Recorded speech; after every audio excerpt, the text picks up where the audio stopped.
அன்பு சொந்தங்களுக்கு இனிய வணக்கங்கள். இன்றைய பதிவுல மீனராசி அன்பர்கள் இந்த ஆண்டு முடியறதுக்குள்ள உங்களுக்கு என்ன மாதிரியான பிரச்சனை இருந்தாலும் சரி, உங்க பிரச்சனைகள் அனைத்தும் தீர இந்த ஒரே ஒரு கோவிலுக்கு போயிட்டு வாங்க. நிச்சயம் உங்க பிரச்சனைகள் தீரும். ஏற்கனவே நம்ம சேனல்ல கொடுத்திருக்க வீடியோஸ் எல்லாம் மீனராசி அன்பர்கள் என்ன பிரச்சனைக்கு எந்த கோவிலுக்கு போனா உங்களுக்கு தீர்வு கிடைக்கும்ங்கிறத சொல்லியிருப்போம். ஆனா இந்த வீடியோ முழுக்க முழுக்க உங்களுக்கு என்ன பிரச்சனை இருந்தாலும் சரி, சகல விதமான பிரச்சனைகளும் இந்த ஒரே கோவிலுக்கு போயிட்டு வரதுனால தீரும். அது எந்த கோவில், எந்த நேரத்துல போலாங்கிறதையெல்லாம் இந்த வீடியோல தெளிவாகவும் விரிவாகவும் பார்க்க போறோம். கொஞ்சம் கூட வீடியோவை ஸ்கிப் பண்ணாம முழுமையா பார்க்க முயற்சி செய்யுங்க. வாங்க வீடியோக்குள்ள போலாம். மீனராசியை பொறுத்த வரைக்கும் பூரட்டாதி 4ஆம் பாதம், உத்திரட்டாதி 1, 2, 3, 4ஆம் பாதங்கள், ரேவதி 1, 2, 3, 4ஆம் பாதங்களை உள்ளடக்கியது மீனராசி. மீனராசிக்கு அதிபதி குரு பகவான். வீடியோல சொல்லக்கூடிய பலன்கள் ஆண் பெண் இருபாலருக்கும் பொருந்தக்கூடிய பலன்கள். கடந்த காலகட்டங்கள்ல இயல்பாவே மற்ற ராசிக்காரர்களை காட்டிலும் சற்று அதிகமாவே பிரச்சனைகளை ஃபேஸ் பண்ணது யாருன்னா அது மீனராசிக்காரங்க தான். மீனராசிக்கு பல வழிகளில் நெருக்கடிகள் இருந்திருக்கும். ஏற்கனவே உங்க ஜென்ம ராசியிலேயே ராகு பகவான் சஞ்சாரம் செய்கிறார். 7ஆம் இடத்துல கேது, சொல்லவே வேண்டாம். இந்த ராகுவும் கேதுவும் உங்களுக்கு பலவிதமான பிரச்சனைகளை கொடுத்துட்டு இருக்காங்க.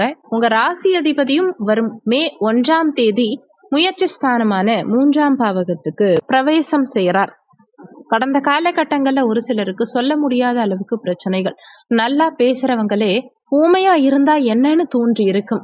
ஒரு சில பேருக்கு எந்த ஒரு விஷயத்தையும் காதுல வாங்காம தன்னுடைய வேலை உண்டு தான் உண்டுன்னு இருப்பாங்க. வேலை பார்க்குற இடத்துல பிரச்சனை, உடல் சம்பந்தமான பிரச்சனைகள், திருமண தடைகள், பண பிரச்சனை, வாழ்க்கையில இன்னமும் சொல்ல போனா குடும்ப உறவுகள் கிட்டயே பிரச்சனை, ஹஸ்பண்ட் அண்ட் ஒய்ஃப் ரிலேஷன்ஷிப் பிரச்சனைங்கிறது மீனராசி அன்பர்களுக்கு அதிகமா தொடங்கிடுச்சுன்னே சொல்லலாம். இன்னமும் சொல்ல போனா திருமண வாழ்க்கையில ஒரு விரக்தியான மைண்ட் செட்டே வந்திருக்கும். இவங்க கிட்ட எதிர்பார்த்து என்ன பிரயோஜனம், நம்ம வாழ்க்கை இனிமே இப்படிதான், நம்ம இப்படி வாழறதுக்கே இனிமே பழகிக்கணும் அப்படின்னு ஒரு விரக்தி நிலை ஒவ்வொரு மீனராசி அன்பர்களுக்கும் கடந்த காலகட்டங்கள்ல வந்திருக்கும்.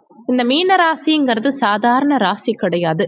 முடிஞ்ச வரைக்கும் ஒரு பிரச்சனையில பணிஞ்சு போற ராசிக்காரங்க யாருன்னா இந்த மீன ராசிக்காரங்க தான். ஆனா நம்ம பணிஞ்சு போறதுனாலதான் கொட்டிக்கிட்டே இருப்பாங்க. நீங்க குனிஞ்சிட்டே இருக்காதீங்க. உங்களுக்கு ஒரு முன்னேற்றம், ஒரு மகிழ்ச்சி என்னைக்காவது ஏற்படுமா? நம்ம வாழ்க்கையில என்னைக்காவது நல்ல மாற்றம் வருமா? கடவுள் நமக்கும் ஒரு நல்ல வழி காட்ட மாட்டாரா அப்படின்னு ஏங்கிட்டு இருக்கக்கூடிய மீனராசி அன்பர்களுக்கு இந்த ஒரு ஸ்தலம் போயிட்டு வந்தீங்கன்னா நிச்சயம் உங்க வாழ்க்கையில மாற்றம்ங்கிறத கண்கூடா நீங்க பார்ப்பீங்க. ஏற்கனவே நிறைய மீனராசி அன்பர்கள் இந்த கோவிலுக்கு போயிட்டு வந்து அவங்க வாழ்க்கையில மாற்றம் நிகழ்ந்திருக்குங்கிறத அனுபவபூர்வமா உணர்ந்து சொல்லி இருக்க ஸ்தலம் இது. இந்த கோச்சார கிரகங்களால கடந்த காலகட்டங்கள்ல மீனராசி அன்பர்களுக்கு குறிப்பா 2023 மனசுல அவ்வளவு ஒரு தொந்தரவுகளையும் மன வலி வேதனைகளையும் கொடுத்திருப்பார். 7ஆம் இடத்துல கலத்திரஸ்தானத்துல கேது அமர்ந்து திருமண வாழ்க்கையில அவ்வளவு பிரச்சனைகளை கொடுத்திருப்பார். உங்க ஜென்மராசியிலேயே ராகு அமர்ந்து முடிவெடுக்கிறதுல தடுமாற்றம், உடல்நல தொந்தரவுகள் பாடா படுத்து எடுத்திருக்கும். சொல்ல போனா இன்னமும் இந்த பிரச்சனைகள் தொடர்ந்துட்டு இருக்குங்கிறது தான் உண்மை. நிறைய பேருக்கு நீங்க நம்பின ஒருத்தவங்களே உங்க முதுகலை குத்தி இருப்பாங்க, உங்க மனசை ரொம்பவே காயப்படுத்தி இருப்பாங்க. நீங்க யாருக்காக வாழறீங்களோ, யார நினைச்சு அவங்க கஷ்டப்படக்கூடாதுன்னு நீங்க வாழறீங்களோ அவங்களே ஒரு ஸ்டேஜ்ல உங்களை கஷ்டப்படுத்திட்டு போயிருப்பாங்க. நிறைய நம்பிக்கை துரோகங்களை கண்கூடா பார்த்திருப்பீங்க. நீங்க குடும்பத்துக்காக ஓடி ஓடி ஓடி உழைச்சு குடும்ப உறுப்பினர்களே உங்களை சில நேரங்கள்ல நம்பாம இருக்கலாம், உங்க பேச்ச கேட்காம இருக்கலாம். நீங்க என்னதான் நல்லதாவே நினைச்சு பேசினாலுமே அதை நிறைய பேர் தப்பா எடுத்துக்கிட்டு உங்களை காயப்படுத்துற மாதிரி பேசலாம். நீங்க நல்லதா நினைச்சு பேசினது உங்களுக்கே ரிவர்ஸ்ல திரும்பலாம். அலுவலகத்துல சக ஊழியர்கள் கொடுத்த தொந்தரவு வேலையை விட்டுட்டே போயிடலாமான்னு இருந்திருக்கும். ஒரு சிலருக்கு நீங்க என்னதான் சூப்பரா ஒர்க் பண்ணிருந்தீங்கனாலுமே மேலதிகாரிகள் உங்களை பாராட்டலானா கூட பரவாயில்ல, நீங்க பண்ண வேலைக்கு ஏதாவது ஒரு குறை சொல்வாங்க. ஒர்க் பிரஷர் தாங்க முடியாம வேற வேலைக்கு மாறிடலாமான்னு கூட நிறைய மீனராசி அன்பர்கள் யோசிச்சுட்டு இருப்பீங்க. நீங்க எப்பவும் விட்டு கொடுத்திருக்க மாட்டீங்க ஒரு நபருக்காக. ஆனா அந்த ஒரு நபர் உங்களை விட்டுட்டு இருப்பாங்க. நிறைய விஷயங்களை உங்களை விட்டு கொடுத்து பேசி உங்க மனசை கஷ்டப்படுத்திருப்பீங்க. பணம்ங்கிற ஒரு விஷயம் உங்களுக்கு படாத பாடுபடுத்தி இருக்கும்.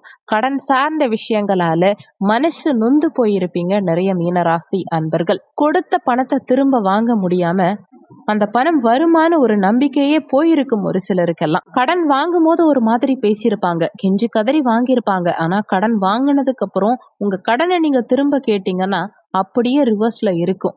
ஏன்டா கடன் கொடுத்தோன்னு நம்மள ஃபீல் பண்ண வைக்கிற அளவுக்கு நிறைய பேச்சு பேசுவாங்க நம்ம கிட்ட கடன் வாங்கினவங்களே. மாணவர்களுக்கு கல்வியில மந்தத்தன்மை கடந்த காலகட்டத்துல அதிகரிச்சிருக்கும். நல்லா படிச்சுட்டு இருக்கக்கூடிய பசங்க கூட திடீர்னு கொஞ்சம் படிப்புல டல்லா இருப்பாங்க. நினைச்ச ஒரு மதிப்பெண் பெற முடியாத நிலையை கொடுத்திருக்கோம். ஒரு சிலருக்கு பிடிச்ச காலேஜ்ல சேர முடியாம போயிருக்கலாம், பிடிச்ச கோர்ஸ் எடுத்து படிக்க முடியாம போயிருக்கும். நீங்க பெரிய ஆளா கூட இருப்பீங்க, நல்ல ஒரு பிசினஸ் பர்சனா இருப்பீங்க, ஒரு கவர்மெண்ட் ஜாப்ல இருக்கலாம், அரசியல்ல இருக்கலாம், யாரா இருந்தாலும் சரி உங்க லெவல்ல இருந்து இறங்கி கிட்டத்தட்ட ஒரு ஜீரோல வந்து நிப்பீங்க. நல்ல செல்வாக்கோட இருந்த நீங்க ஒண்ணுமே இல்லாம நடுத்தெருவுல நிக்கிற அளவுக்கு கொண்டு வந்து விட்டுருக்கும். இந்த வாழ்க்கைய நினைச்சு ஒரு வெறுப்பு, கடவுள் மேலேயே சில நேரத்துல நம்பிக்கை இழந்த சூழல். என்ன எனக்கு மட்டும் கடவுள் இவ்ளோ பிரச்சனைகள் கொடுக்கிறார், நான் வணங்காத தெய்வமா, நான் பண்ணாத பரிகாரமா, நான் செல்லாத கோவிலா, ஆனா எனக்கு மட்டும் கடவுள் இப்படி ஏன் பிரச்சனை கொடுத்துட்டே இருக்கார் அப்படிங்கிற இனம் புரியாத ஒரு கேள்வி மனசுக்குள்ள நிறைய மீனராசி அன்பர்களுக்கு கடந்த காலகட்டங்கள்ல வந்திருக்கும். உங்க உடன் பிறந்தவர்களா இருக்கட்டும், நண்பர்களா இருக்கட்டும், உறவினர்களா இருக்கட்டும், யாரு நம்புறதுங்கிற ஒரு கேள்விக்குரிய நிறைய மீனராசி அன்பர்களுக்கு மனசுல வந்திருக்கும். நம்பிக்கையினால வந்த பிரச்சனை தான் இதுன்னு நிறைய பேரு மத்தவங்களை நம்புறதுக்கே தயங்குற சூழலை கடந்த காலகட்டம் உங்களுக்கு கொடுத்திருக்கும். நம்பிக்கை துரோகத்தை நிறைய ஃபேஸ் பண்ணிருப்பீங்க. எப்படி கம்பீரமா இருந்த நீங்க இப்போ உங்க கேரக்டர் வைஸ் நானா இப்படி மாறிட்டேன்னு நினைக்கிற அளவுக்கு செல்ஃப் கான்பிடன்ஸே சில நேரத்துல குறைஞ்சு இருக்கும். வெளிநாட்டு ஆசையினால ஒரு சிலர் ஏமாந்திருப்பீங்க. எங்கேயாவது பணம் கொடுத்து ஏமாறந்திருக்கலாம், இல்ல வெளிநாட்டுக்கு போகணும்னு நிறைய முயற்சி செஞ்சு அதுல போக முடியாம இருந்திருக்கலாம். அரசு உத்தியோகத்துக்காக தேர்வு எழுதி எழுதி அதுல நிறைய ஃபெயிலியர்ஸ் பார்த்திருக்கலாம். உடல் சம்பந்தப்பட்ட பிரச்சனைகள் ரொம்பவே படுத்தி எடுத்திருக்கும். கணவன் மனைவி கருத்து வேறுபாடுகள்ங்கிறது ரொம்ப அதிகரிச்சிருக்கும். இப்படி சொல்லணும்னா மீனராசி அன்பர்களுக்கு பிரச்சனைகளை சொல்லிக்கிட்டே போகலாம், அவ்வளவு பிரச்சனைகள். வைத்தீஸ்வரன் கோவிலில் இருக்கும் வைத்தியநாத சுவாமி திருக்கோவில், இந்த கோவிலுக்கு சென்று அதுவும் குறிப்பா இரவு நேரங்கள்ல மாலை 6 மணிக்கு மேல இந்த கோவில் சென்று வணங்கி பாருங்க.